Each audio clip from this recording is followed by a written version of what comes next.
Hello दोस्तों, नमस्कार, प्रणाम। Umakant Yadav sir GS classes में आपका स्वागत, अभिनंदन है।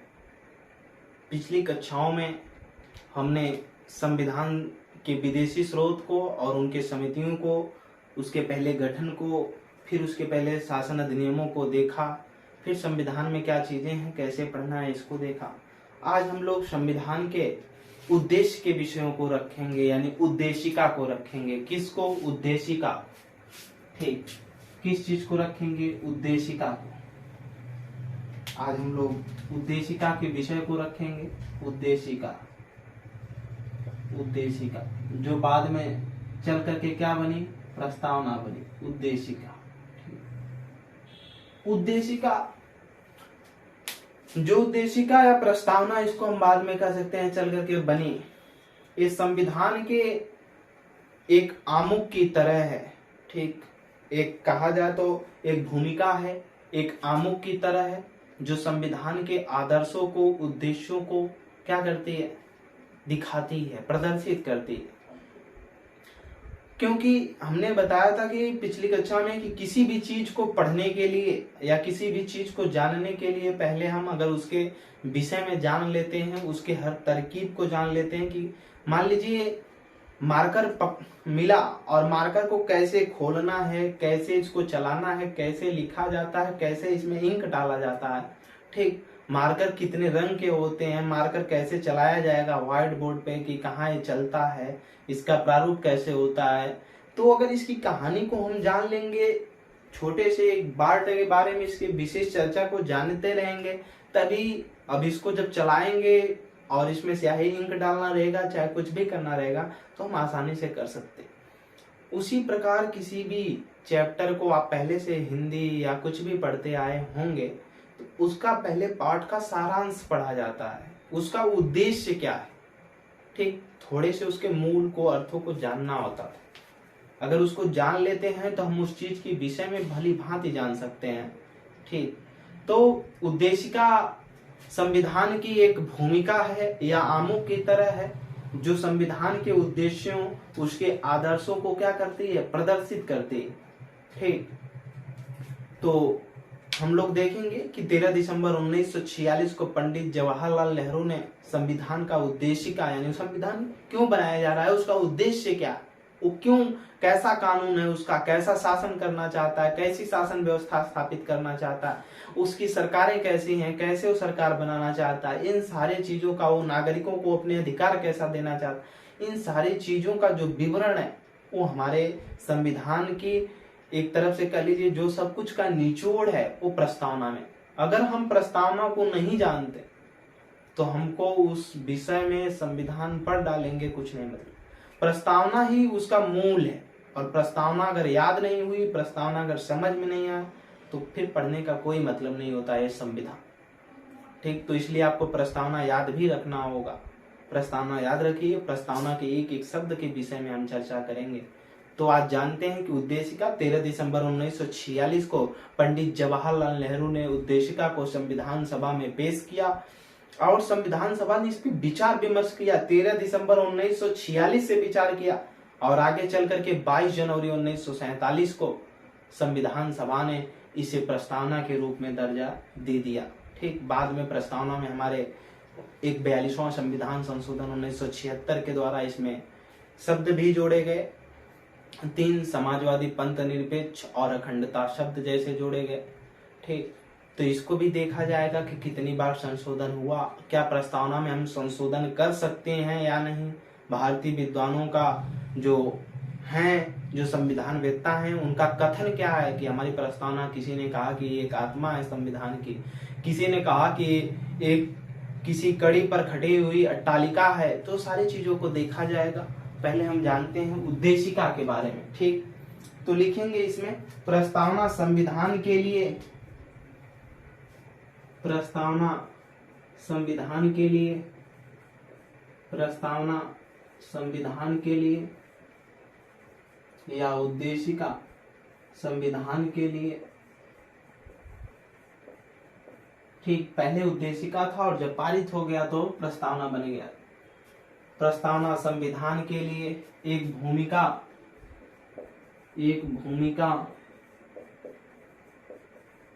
या आमुख की तरह है, या आमुख की तरह है,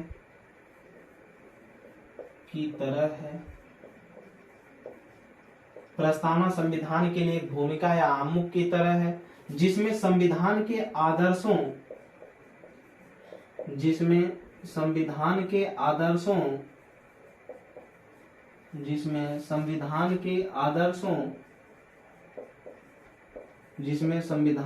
आदर्शों ठीक और उद्देश्यों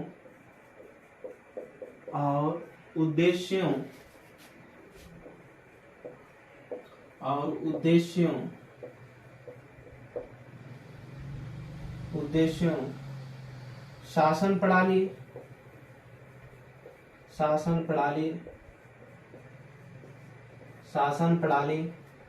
के स्वरूप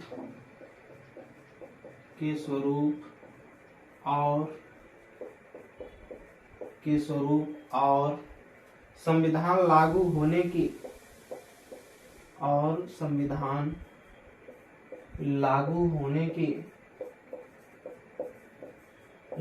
होने की तिथि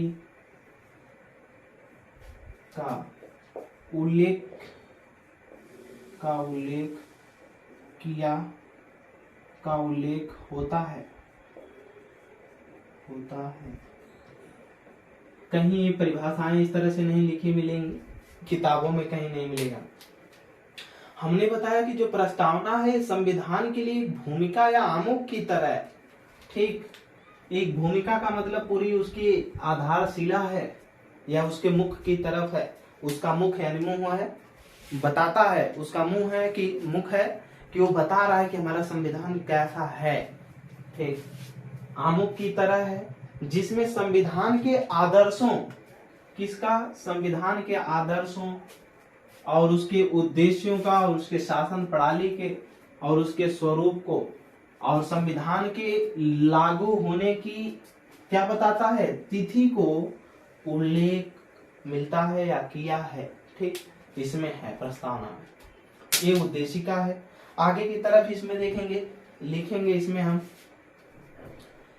13 दिसंबर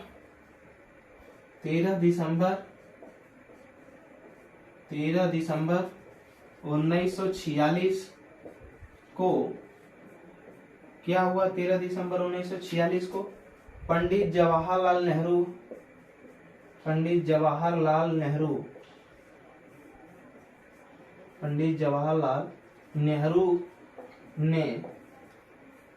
ने इसे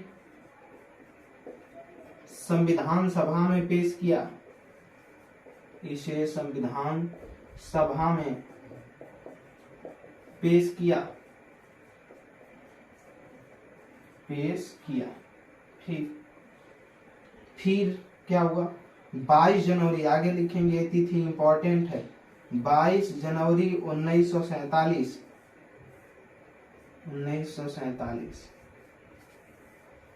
ठीक, 22 जनवरी 1947 को यह पारित होकर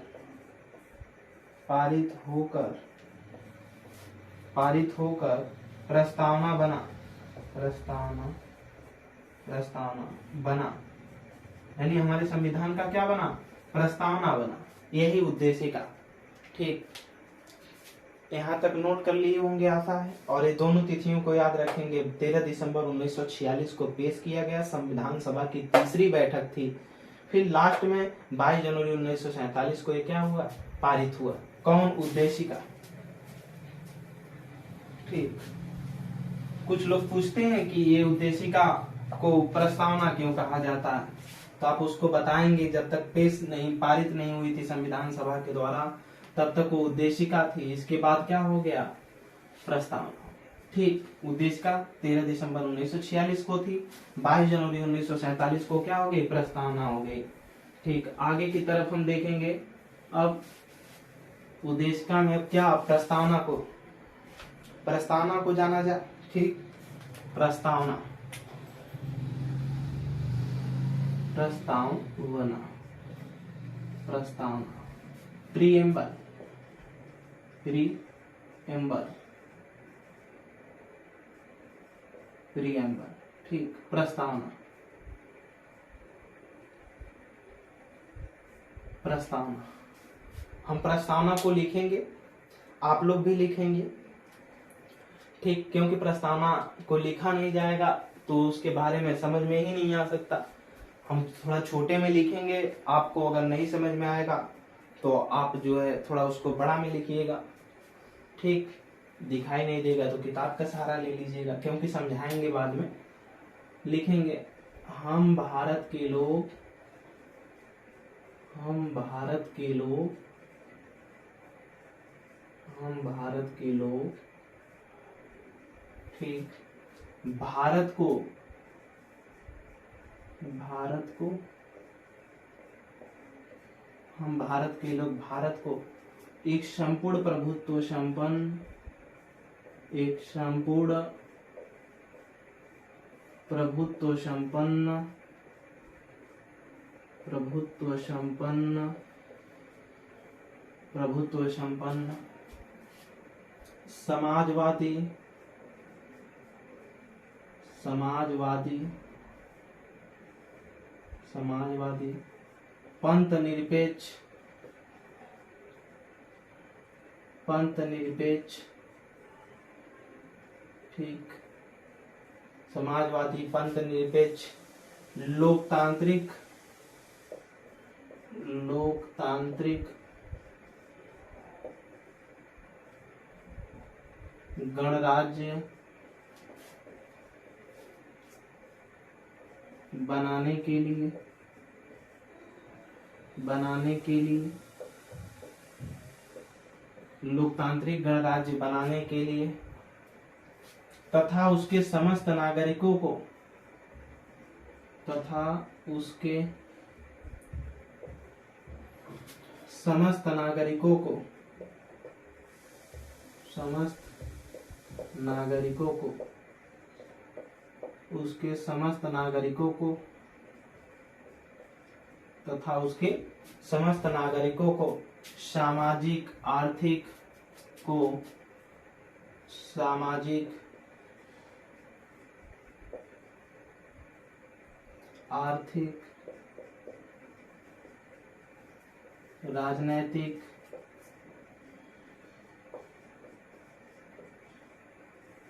सामाजिक, आर्थिक और राजनैतिक है, यहाँ और लिखेंगे, और राजनैतिक, और राजनैतिक, एक वर्ड भी नहीं गड़बड़ाना चाहिए, राजनैतिक, राजनैतिक, न्याय विचार, न्याय विचार, न्याय विचार, न्याय विचार, विचार, अभिव्यक्ति, अभिव्यक्ति, अभिव्यक्ति, विश्वास, धर्म, विश्वास, धर्म, विश्वास, धर्म और उपासना, और उपासना की स्वतंत्रता, की स्वतंत्रता, की स्वतंत्रता, प्रतिष्ठा और अवसर की समता, अवसर की समता, समता प्राप्त कराने के लिए, प्राप्त कराने के लिए,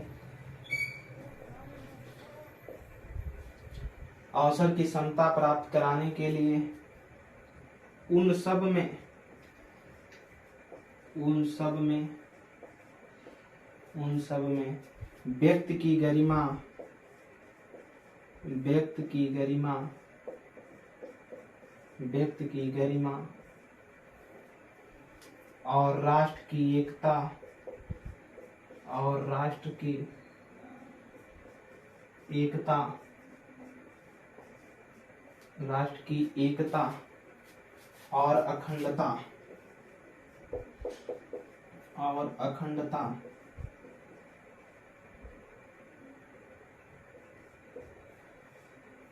सुनिश्चित सुनिश्चित सुनिश्चित करने वाली करने वाली करने वाली बंधुता बंधुता बढ़ाने के लिए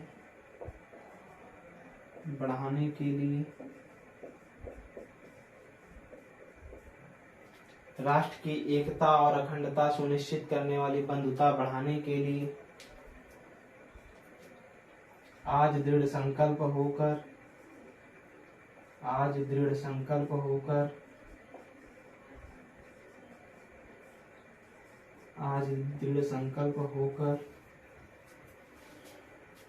अपनी इस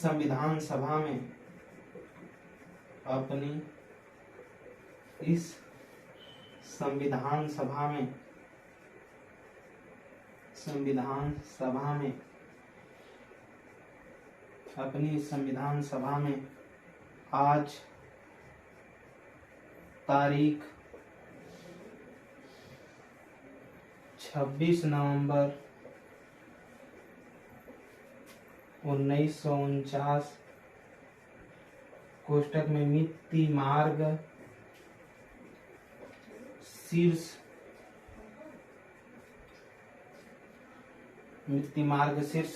शुक्ल सप्तमी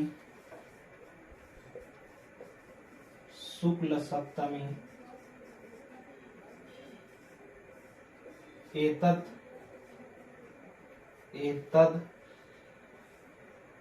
2006 विक्रमी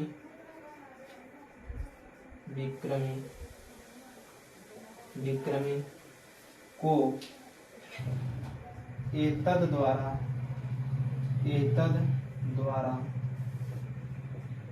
द्वारा इस संविधान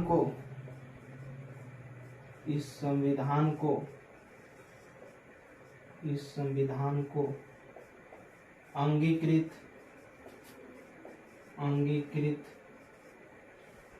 अधिनियमित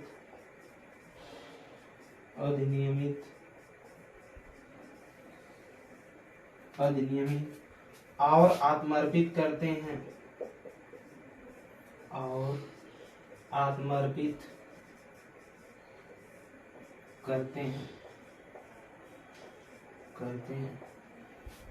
ठीक। यहाँ तक नोट करेंगे, थोड़ा सा हम 2 मिनट के लिए हट भी रहे हैं कि आप बेहतरीन तरीके से नोट कर लें। आप में जगह होगी तो इसको और नीचे भी बढ़ाएंगे। ठीक, नोट करिए जल्दी।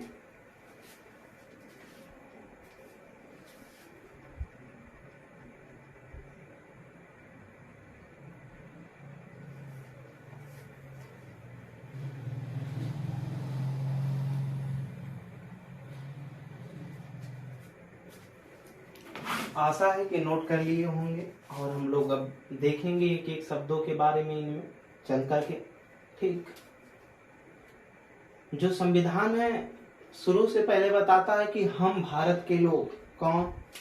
हम भारत के लोग। इसमें शब्द बहुत इंपॉर्टेंट है, हम भारत के लोग। ठीक, भारत को एक संपूर्ण प्रभुत्व संपन्न, ठीक, संपूर्ण प्रभुत्व संपन्न का मतलब संप्रभुता, ठीक, आजादी, आंतरिक और बाह्य दृष्टि से क्या आजादी। फिर हम क्या कहता है, हम भारत को एक संपूर्ण प्रभुत्व संपन्न, फिर कामा है यहाँ पर, फिर है समाजवादी, सभी साधनों का क्या करेंगे, समान रूप से वितरण करेंगे, भी लिखवाएंगे भी। समाज में सभी साधनों का क्या करेंगे, समाजवादी रूप से वितरण। समाजवादी का मतलब जो संसाधन है, रिसोर्स है, उनका समाज में समान रूप से, ना कोई अमीर ना कोई गरीब, जो जैसा है सबको समान रूप से देखा जाए। पंथ निरपेक्ष, यानी भारत का एक विशेष कोई धर्म नहीं होगा, वो सभी धर्मों को मान्यता देगा। पंथ निरपेक्ष, फिर लोकतांत्रिक गणराज्य, लोकतांत्रिक गणराज्य, ठीक। यानी लोकतांत्रिक का मतलब जनता का शासन और गणराज्य का मतलब जहां का राष्ट्राध्यक्ष निर्वाचित होता हो, चुनाव होता हो गणराज्य बनाने के लिए, तथा उसके समस्त नागरिकों को, किसको, उसके समस्त नागरिकों को, क्या, उसके समस्त नागरिकों को कह रहा है सामाजिक, आर्थिक और राजनीतिक क्या दिलाएगा, न्याय। फिर न्याय दिलाने की बात कर रहा है हमारा संविधान। सामाजिक रूप से जो पिछड़े हैं, आर्थिक रूप से जो पिछड़े हैं और जो राजनीतिक रूप से पिछड़े हैं, सबको समान रूप में ले आकर के सबको भागीदारी होगी। समाज में सबकी भागीदारी समान होनी चाहिए। कोई भी रिसोर्स संसाधन लग रहे हैं उसमें सबकी समान रूप से, आर्थिक रूप से भी हर तरीके से भागीदारी होनी चाहिए, राजनीतिक रूप से भी। ऐसा न्याय दिलाएगा हमारा संविधान। फिर कह रहा है किसी भी व्यक्ति को विचार करने के लिए, किसी भी चीज पर विचार करने के लिए स्वतंत्र है। उसकी अभिव्यक्ति को, उसको बोलने की आजादी है, ठीक। विश्वास करने की आजादी है, किसी भी चीज को मानने की, धर्म को मानने की, धर्म को उपासना करने की, उस पर विचार विश्वास करने की उसकी क्या है, आजादी है। आप किसी भी धर्म पर विश्वास कर रहे हैं, उसको मान रहे हैं, कोई नहीं छीन सकता इसको। आगे की तरफ है आजादी है, फिर की स्वतंत्रता, उपासना की स्वतंत्रता, ठीक, स्वतंत्रता है, आप कर सकते हैं। फिर अगला दिया है प्रतिष्ठा और अवसर की समता। प्रतिष्ठा का मतलब कोई भी भागीदारी अगर होती है भारत सरकार की तरफ, और अवसर की समता का मतलब कोई भी जॉब या अवसर योजना निकाली जा रही नौकरी, तो उसमें सबकी अवसर की में क्या होगा, समता होगा। यही चीज दिया गया आर्टिकल 16 में, लोक नियोजन में अवसर की समता। लोक नियोजन में अवसर की समता का मतलब नौकरियों में जो सबकी भागीदारी होगी समान रूप से होगी। फिर प्राप्त कराने के लिए क्या होगा, उन सब में, फिर यहां से डाटा चेंज होता है, प्राप्त कराने के लिए कामा फिर है, उन सब में व्यक्ति की गरिमा, ठीक, उनका सम्मान। अब हम लोग देखेंगे कि व्यक्ति का सम्मान उसको कैसे मिलता है, उसके मौलिक अधिकार से कि उसके मानवाधिकार से। तो मानवाधिकार से, व्यक्ति को मानव होने के नाते उसका अधिकार मिला है, जो वो मानवाधिकार है, ठीक। और राष्ट्र की एकता, ठीक, राष्ट्र की एकता, राष्ट्र को, उनके अंदर जो देश प्रेम की भावना है और उसकी अखंडता, यानी उसको खंडित नहीं होने देना है। देश प्रेम के प्रत्येक व्यक्ति के जो अंदर ज्वाला है, जो है कि हम देश की सेवा करेंगे, देश भाव का जो प्रेम है उसको अखंडित करना है, उसको खंडित नहीं होने देना है, उसको बनाए रखना एवं सुनिश्चित करने वाली बंधुता को बढ़ाने के लिए, यानी वैसी भाईचारा को बनाने के लिए, ये नहीं कि मुस्लिम हिंदू के नाम पे हम बांट दें, उसको बनाए रखें। आज दृढ़ संकल्प होकर, क्या, आज दृढ़ संकल्प होकर के अपनी इस संविधान सभा में, कहा, संविधान सभा में, क्या, तारीख बहुत इंपॉर्टेंट है, कौन, 26 नवंबर 1949, मित्य मार्ग शीर्ष जो है वो तो हिंदी वाला कैलेंडर से दिया गया है। शुक्ल सप्तमी एतद 2006 विक्रमी को एतद द्वारा संविधान को क्या करते हैं, अंगीकृत करते हैं। अंगीकृत का मतलब धारण करते हैं, अधिनियमित का मतलब अपने के लिए, उसमें बाधित मतलब शासन में, उस शासन में हम बद्ध होते हैं, ठीक। आत्मर्पित, सौंपते हैं, किसको सौंपते हैं, हम किसको सौंपते हैं, भारत के लोगों को सौंपते हैं। किसको, आत्मर्पित का मतलब हम अपने को सौंपते हैं, किसको सौंपना, हम भारत के लोगों को सौंपा है। कौन, हम लोग, जो पूरी देश की जनता है, इनको, ठीक। आगे की तरफ से फिर हम एक बार इसको रिपीट करेंगे, फिर इसके बाद हर एक एक वर्ड को समझते हुए लिखना भी है। हम भारत के लोग, यानी जो समस्त भारत के वासी निवासी हैं 1,35,00,000। भारत को एक संपूर्ण प्रभुत्व संपन्न, 1 करोड़ हो या 1 अरब, सॉरी वहां हमने बोला 1,35,00,000, तो 1 अरब 35 करोड़, ठीक, जो भी है आप बस समझते रहिए जनसंख्या। हम भारत के लोग, संपूर्ण भारत की पूरी एक एक जनता जो निवासी है मूल, भारत को एक संपूर्ण प्रभुत्व संपन्न, संपूर्ण प्रभुत्व मतलब है संप्रभुता से, और संप्रभुता का मतलब है कि हमको खुली स्वतंत्रता, ठीक। आप लोग संप्रभु है नहीं है, क्योंकि अपने माता पिता के अभी अधीन है, उनके गुलाम। संप्रभु नहीं है। कहीं ना कहीं कोई न किसी शक्ति में आप बधे हो।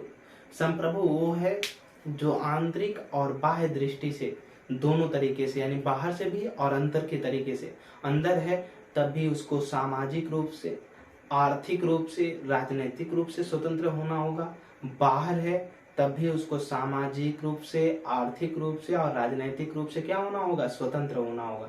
तब वो स्वतंत्रता कहलाएगी। तीनों तरीके से, सामाजिक रूप से, समाज से कटे पीटे, राजनीतिक उससे भी नहीं, मत आर्थिक अपनी अर्थव्यवस्था से भी कटे पीटे हो, किसी से कुछ ना मतलब हो, यानी पागल अथवा दिवाली, वही चीज बचता है लास्ट। तो उसमें भी तो खाना की जरूरत है, भीख मांगेंगे ना समाज में तो सामाजिकता रह जाएगी। तो ये चीज है। तो सामाजिकता वहां पर भी अलग नहीं है।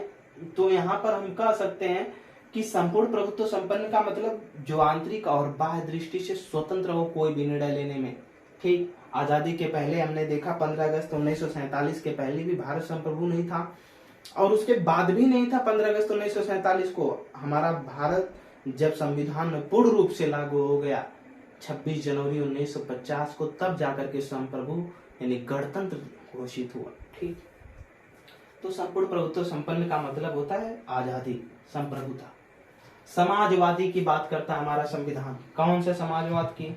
अब समाजवाद दो तरीके के थे, एक साम्यवाद और एक समाजवाद। साम्यवाद के विचारधारक कार्ल मार्क्स, लेनिन जो था उसके विचारधारक महात्मा गांधी हुए, और समाजवादी विचारधारा के जो पथ प्रदर्शक हुए ये हमारे पंडित जवाहरलाल नेहरू हुए। तो कैसे अपनाया गया? समाजवादी का मतलब होता है यहाँ पर संसाधनों का समाज में समान रूप से वितरण हो।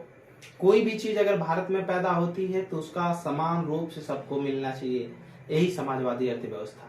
ठीक, इसी को समाजवादी लोग लाना चाहते हैं। ठीक, आगे की तरफ उसमें देखा जाएगा फिर क्या है क्या नहीं। पंथ निरपेक्ष का मतलब है कि किसी एक धर्म को मान्यता न देकर के सभी धर्मों को एक पंथ में बांध करके लेकर के चलना, सबको एक समान दृष्टि से देखना, ये राज्य का काम होगा। लोकतांत्रिक गणराज्य, लोक का मतलब जनता, तांत्र का मतलब शासन, यानी जहाँ की जनता शासन कर रही हो, जनता के द्वारा जनता के लिए शासन। गणराज्य, वहां का जो राष्ट्राध्यक्ष होगा, ठीक, क्या होगा, निर्वाचित होगा। अब निर्वाचन दो तरीके का होता है, एक प्रत्यक्ष निर्वाचन और एक अप्रत्यक्ष निर्वाचन। यानी एक को डायरेक्ट या तो जनता चुनेगी या तो जनता द्वारा चुना गया प्रतिनिधि चुनेगा। तो भारत में कैसा होगा, लोकतांत्रिक गणराज्य बनाने के लिए किसको, भारत को तथा उसके समस्त नागरिकों को, यानी जो भारत के नागरिक हैं, सामाजिक तरीके का न्याय, आर्थिक तरीके का न्याय और राजनीतिक तरीके का क्या दिया जाएगा, न्याय दिया जाएगा। ठीक, वो समाज में अगर पिछड़ा है तो उसको समाज में बराबरी में लाया जाएगा सबकी तरह। आर्थिक रूप से पिछड़ा है उसको भी बराबर लाए, राजनीतिक तरीके से पिछड़ा है तो उसको भी बराबर लाया जाएगा। लेकिन ऐसा होता है, करता ही नहीं। संविधान तो जो लिखा गया उसी का पालन नहीं है, सब खत्म। विचार एवं अभिव्यक्ति, किसी भी व्यक्ति को कोई भी चीज पर विचार करने के लिए उसकी पूरी खुली स्वतंत्रता है। ठीक, अभिव्यक्ति है, उसको बोलने की पूरी स्वतंत्रता है। आर्टिकल 19 क्लास फर्स्ट सब क्लास ए में, ठीक, उसको पूरी स्वतंत्रता है मीडिया को। लेकिन हाँ, ऐसा भी कि किसी को अपशब्द नहीं बोलना है जो दूसरे को अहित लगे या उसको नुकसान पहुंचाए, उसके मान सम्मान पर ठेस पहुंचाए, इसकी पाबंदी भी है। ठीक, ये नहीं कि कहा गया ना कि आपकी स्वतंत्रता आपके नाक तक सीमित है। ठीक, उससे अगर आगे कहीं बढ़ेंगे तो काट दिया जाएगा आपकी नाक। तो आपकी स्वतंत्रता आप तक की ही सीमित है कि दूसरे से उसको जन हानि, मन हानि, मान हानि कहीं से ना होती हो। जैसे में बीच में कुछ लोगों ने नहीं गाना गाया, इधर उधर से इसके उसके ऊपर गाना बनाकर लोग गा देते हैं, इसको उसको कुछ कह देते हैं तो उससे अपराध दर्ज कर लिए जाते हैं, तो मान हानि का दावा लगता है। फिर विश्वास, किसी भी व्यक्ति को किसी भी चीज पर विश्वास करने के लिए, किसी भी धर्म में विश्वास करने के लिए उसकी स्वतंत्रता, धर्म को मानने की स्वतंत्रता है, उसकी उपासना करने की स्वतंत्रता क्या है, धर्म और उपासना की उसको स्वतंत्रता दी गई। फिर कहा गया प्रतिष्ठा, कोई भी प्रतिष्ठित आयोजन होता है उसमें सबकी भागीदारी होना तय, लेकिन विशेष जैसे ना हो। लेकिन और कोई भी अगर प्रतिष्ठा है या सरकार द्वारा अवसर की क्षमता यानी नौकरियों की भागीदारी है तो उसमें सभी कैटेगरी की समान रूप से भागीदारी होनी चाहिए। लेकिन उसके अपवाद आरक्षण आ गया। प्राप्त कराने के लिए, इन सबको प्राप्त कराने के लिए उन सब में व्यक्ति की गरिमा यानी व्यक्ति का मान सम्मान और राष्ट्र की एकता, जो उसके देश प्रेम की भावना है प्रत्येक व्यक्ति के अंदर, उसके सम्मान के साथ साथ उसको अखंडित रखना है। अखंडता, उसको खंडित नहीं होने देना है, उसको बनाए रखना, संजोए रखना है। देश प्रेम की भावना सुनिश्चित करने वाले, जो इसको निश्चित कर रही है, उस बंधुता को यानी उस भाईचारे को आगे क्या करना है, बढ़ाने के लिए। क्या हुआ, आज दृढ़ संकल्प होकर के बढ़ाने के लिए, आज नहीं है, बढ़ाने के लिए दृढ़ संकल्प होकर, यहाँ से पैराग्राफ चेंज भी हुआ है, इसको यहाँ से ऐसे कर लेंगे, पैराग्राफ चेंज, ठीक। दृढ़ संकल्प होकर अपनी इस संविधान सभा में आज तारीख 26 नवंबर 1949 को मित्ति मार्ग शीर्ष शुक्ल सप्तमी एतद 2006 विक्रमी को एते द्वारा इस संविधान को क्या करते हैं, अंगीकृत, धारण करते हैं, अधिनियमित, उसमें अपने को स्वयं को बाधित करते हैं और आत्मर्पित करते हैं, यानी सौंपते हैं। किनको सौंपते हैं, हम भारत के लोगों को सौंपते हैं। कौन, संविधान सभा के लोगों ने, ठीक। और फिर 284 लोगों ने इस पे अपना साइन किया नीचे, ठीक। आगे की तरफ देखा जाएगा इसमें। अब हम लोग प्रस्तावना की जो मूल बातें हैं अगली क्लास में उसको देखेंगे कि प्रस्तावना की मूल बातें क्या है। मूल बातों के साथ साथ फिर प्रस्तावना के एक एक शब्द के बारे में हम लोग लिखते हुए पढ़ेंगे। मेहनत से पढ़िए। कोई भी दिक्कत परेशानी होती है तो आप हमको कमेंट सेक्शन में बताएं। नीचे लिंक में हमारे प्ले स्टोर ऐप का एप्लीकेशन दिया गया है, जहां पर हिस्ट्री की संपूर्ण क्लासें वहीं पर मिलेंगी। यूट्यूब पे कम चांस है मिलने का, ठीक। तो आप मेहनत से आकर वहां जुड़ कर पढ़ें। और भी जो पेट में क्वेश्चन कराए जा रहे हैं उनकी भी क्लास मेहनत से देखते रहें। आज के लिए इतना ही, धन्यवाद, प्रणाम।